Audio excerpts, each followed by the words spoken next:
আপনারা জানেন আজকেই ভোরে আমার বহুদিনের সাথী এবং আমার অঞ্চল সভাপতি সুভাষ মারা গেছে।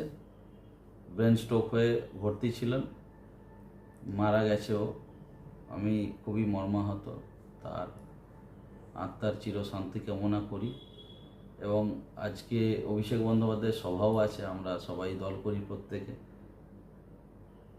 আরও কিছু খবর দেওয়ার জন্য আপনার দিকে ডাকা, সেটা হচ্ছে আমাদের সোহম চক্রবর্তীর র্যালি ছিল, যেটা নন্দনপুর রথতলা থেকে রাজাটি ভীমতলা। তো সেইটা সোহম চক্রবর্তী শারীরিক অসুস্থতার কারণে 14 তারিখ ক্যান্সেল হয়ে গিয়েছিল। তো সেটার পরিবর্তে আগামীকাল অর্থাৎ 16ই মে 2024 বিকেল 5টায় সোনারপুর দক্ষিণের বিধায়িকা আমাদের লাভলি মৈত্র উনি আসছেন। উনি র্যালি করবেন নন্দনপুর রথতলা হইতে পুরানো ভীমতলা। এইটুকু বার্তা দেওয়ার ছিল। আর সকলকে ভোট উৎসবের শুভেচ্ছা রইল আমার তরফ থেকে।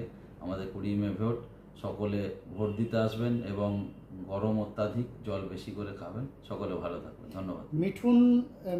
দেখুন, বিরোধীদের কাজ বিরোধিতা করা, বিরোধীরা বিরোধী করবেই। তো যাই হোক, তারাও একটা রাজনৈতিক দল থেকে আসে, তো তারা বিরোধিতা করুক। আর তারা জানে তৃণমূল প্রচারে কতটা এগিয়ে, আমাদের মিতালি বাগ কতটা এগিয়ে। ভয় তারা পেয়ে গেছে, সেই জন্য হেলিকপ্টার ক্যান্সেল করে র্যালি পথ রাস্তা দিয়ে নিয়ে যাচ্ছে যাতে লোক দেখে।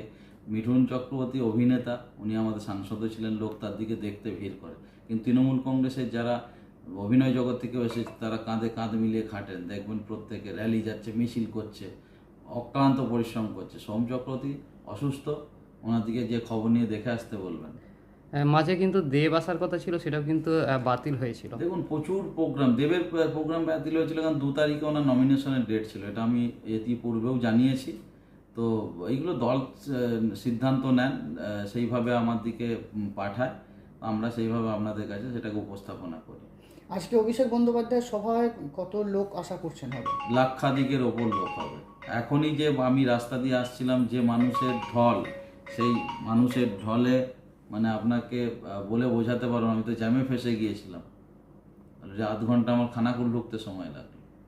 আগেরবার খানাকুলের সংগঠনের আপনি তো খানাকুল 2 ব্লকের সভাপতি তৃণমূলের। দেখুন, আমাদের মমতাময়ী মা মমতা বন্দ্যোপাধ্যায় খানাকুলের অ্যাকচুয়ালি খানাকুলটার যেভাবেই অপদার্থ একটি বিধায়ক আছে, সেই বিধায়ক যেভাবে অত্যাচার করছে আপনি দেখেছেন। গতকাল আমাদের একটি বুথ সভাপতি, তাকে মেরে মাথা ফাটিয়ে মিনিমাম 26-28টা সেলাই হয়েছে এবং তাকে কলকাতা রেফার করা হয়েছে, এতটাই ক্ষত তার। তো সেক্ষেত্রে এই অপদার্থ বিধায়কের জন্য যাতে মানে আমাদের ছেলেরা কন্ট্রোল না হারিয়ে ফেলে, কারণ আমাদের ছেলের দিকে যদি খোলা ছেড়ে দেওয়া হয় ওদিকে মানে 2 মিনিট লাগবে, কিন্তু আমরা হচ্ছে বদল নয় মানে বদলা নয় বদল চাই, এতে বিশ্বাসী।